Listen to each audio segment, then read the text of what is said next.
В Якутске жители дома по улице 50 лет Советской армии возмущены тем, что сроки сноса и переселения постоянно переносятся на неопределенный срок. Дом был официально признан аварийным в мае 2012 года и должен был быть переселен в этом году. Но жильцы до сих пор не могут получить конкретного и внятного ответа от Департамента жилищных отношений.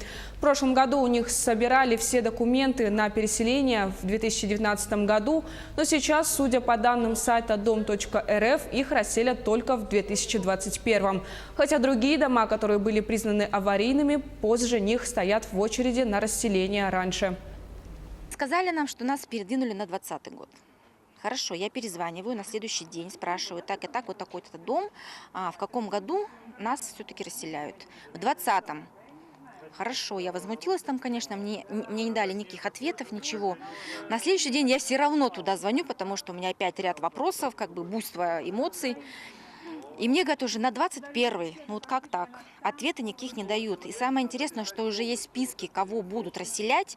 И люди, которые признаны аварийными позже нашего срока, они вошли намного раньше нас. Вот что это такое, мы просто возмущены страшно.